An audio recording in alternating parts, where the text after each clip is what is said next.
Question number 3. This is from Polly via Instagram. Would you recommend monetizing YouTube videos? I'm managing a dance studio and my socials have really improved since I put together footage of my dances and competitions as regular content. I don't know if it would help business to turn monetization on as well. There's a time and a place for monetizing YouTube, and something we've talked about in the office is actually turning the monetization on my YouTube channel. Yeah. Now the reason if and when we do that is not because I want to monetize from YouTube, because the money is so small that you have to be getting a shit ton of hits in order to making some decent money. But from researching a lot, there's definitely some research out there which just says YouTube's pushing videos. That's why you have the bit at the side which just said, you like that video, you might like this video. Now, if YouTube has the choice of pushing a video which isn't monetized or pushing a video that will bring them in some money, which do you think they're going to post? Yeah. They're probably going to say, well, if we post this one and you click on it, then you're probably going to, well, if you click on it, then YouTube gets paid from seeing the advert. So there is definitely, from an algorithm point of view, there's definitely something to be said where if you turn on the monetization of your channel, YouTube will probably respond in some way. However, and there's a big however, doing it at the beginning is pointless. Yeah. Because you have to be getting a certain amount of consistency, you have to be getting a certain amount of views to even make it worthwhile for YouTube, let alone to make it worthwhile for you. I mean, I think it's something like, I can't remember, it was like 0.0008 or something P per view. So you have to, you have to get a lot of views to be able to make £100. And that's, or $100. So should you turn it on? What I would suggest is, I was just figuring out how you're going to get some of your videos to go viral, so it's actually starting to work. And then what I would do is I would monetize some of the videos and not the entire channel, because you can do that. You can actually put adverts in the middle of your video, at the end of your video, at the beginning of your video. You're in control of how you advertise it and how much you want to effectively disengage your audience member, because there's nothing worse than when you're watching something and then just an advert pops up after 3 minutes and you're like, oh, this is annoying. I'd rather have it at the beginning, so I've got 5 seconds and I can turn it off, or just at the end, so I can just, I can turn it off when I'm bored. But it's up to you. The whole point of advertising is you are trying to crowbar something into someone's life. I mean, if we all had our way, we would turn off all advertising on everything. So as an advertiser, you're trying to almost kind of hijack things and go, by the way, have you heard about this?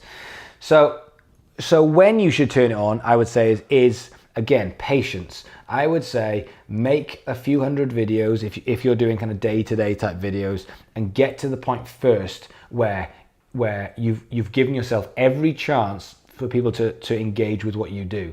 If people, it's not that they get pissed off with adverts. They will be prepared for adverts, but they're just annoying. It's really nice when you go to a channel and they haven't got any. They're usually smaller channels. So what I would say is just get the momentum first. Do everything you can to show that you are trying to build a channel and get some kind of virality on your videos. And then what I would do is I would turn on some monetizing of the video. So if you do a video and all of a sudden overnight it gets 50,000 views, then turn it on.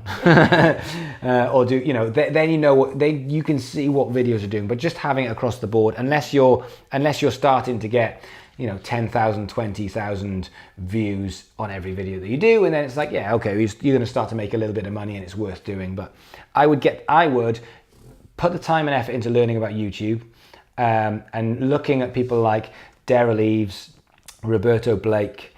Those two guys are just magic when it comes to the back end of YouTube. I mean, these are geeky guys. I'm sure if they watch this, they would probably be nodding their head going, geeky guys. Yes, we are. But they know their shit. They really know their shit. And so the reason why they're big on YouTube is because they know their shit. So, and that isn't just, the music industry or business or strategies. We're talking like nailing down meta tags and algorithm. We're talking proper geeky social media stuff. So, and they're YouTube specialists. So, and they would say the same thing. You don't want to monetize everything. You want to start picking and choosing what you're doing at the beginning and then building up to it from there. So would it help? I think it will help. I think YouTube will start to take you seriously, but you also have to get to the point where YouTube is taking you seriously first, Mm. and then allow them to take you more seriously, I would. And in terms of doing that, so you've got like a dance studio here. Would you recommend maybe like contacting other Facebook pages that are bigger for dance? I mean, I just think that is just,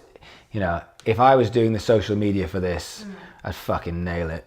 That'd be amazing. Because I'd just be like, because everything that you do with dancing is just creative and attractive and cool. It's great because it's so visual as well. Yes, So you've got every aspect of it, because you've got the end product, which you can just video and be like, check this out. But you've also got the torture and the pain and the anguish of the journey. That's amazing.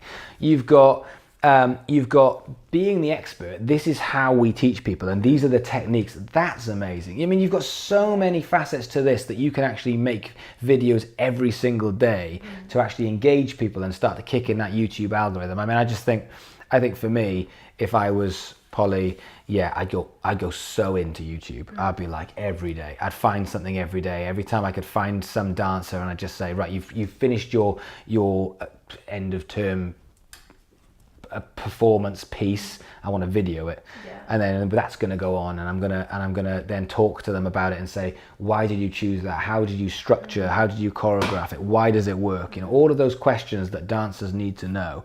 Yeah, I think YouTube is perfect for that.